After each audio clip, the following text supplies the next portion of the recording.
And now on one final matter.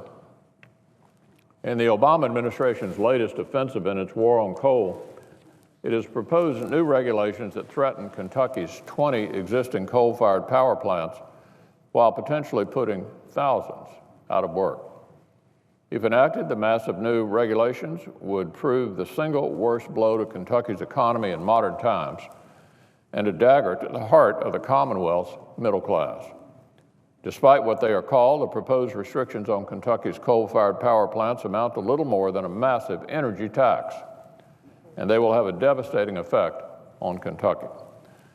The administration announced it would hold 4 public hearings on the new proposed regulations.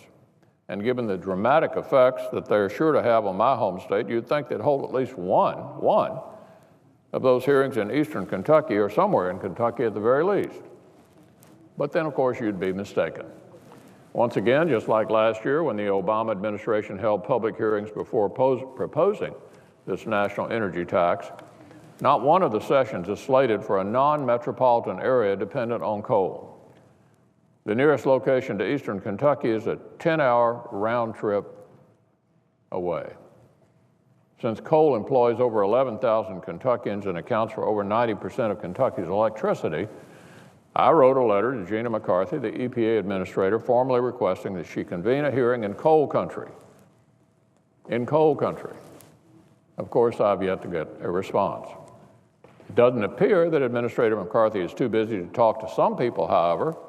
Imagine my surprise this weekend when I learned that she found the time Friday night to appear on an HBO late-night comedy show where she admitted that the Obama administration is in fact, waging a war on coal. The host asked her this question. Some people called it a war on coal. And the host said, I hope it is a war on coal, is it?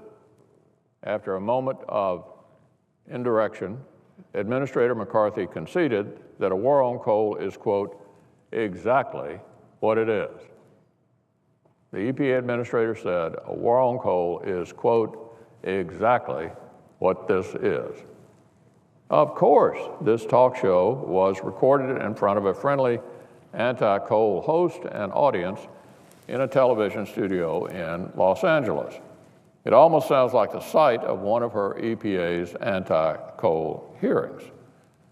So why does Administrator McCarthy have the time to appear on HBO, but not to appear on WYMT in Hazard? So she can explain her war on coal to the people it's most directly affecting. Why does she have the time to sit down with a TV comedian, but not with the editors of the Appalachian News Express in Pikeville, so she can look my constituents in the eye and explain how these rules will impact them? Of course, for those of us who watch this administration closely, this kind of admission is nothing new. A year ago, an advisor to the White House acknowledged that, quote, a war on coal is exactly what's needed. Last year, because the Obama administration refused to hold any of its listening sessions in coal country, I held one of my own. We heard a lot of riveting testimony from coal miners, those in the coal industry, and their families.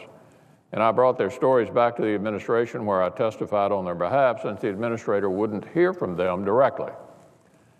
I'm committed to making sure Kentucky's voice is heard on this issue, even if the Obama administration doesn't want to listen. That's why I immediately responded to the administration's new regulations in my own legislation, the Coal Country Protection Act, to push back against the president's extreme anti-coal scheme.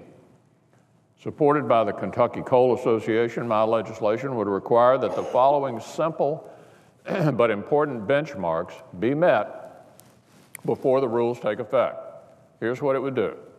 Number one, the Secretary of Labor would have to certify that the new rules would not generate loss of employment.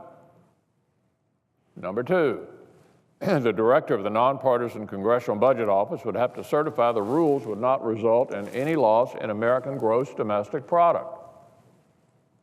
Number three, the administrator of the Energy Information Administration would have to certify the rules would not increase electricity rates.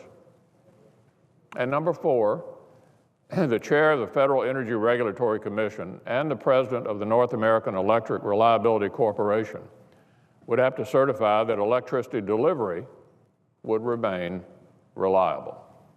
That's it.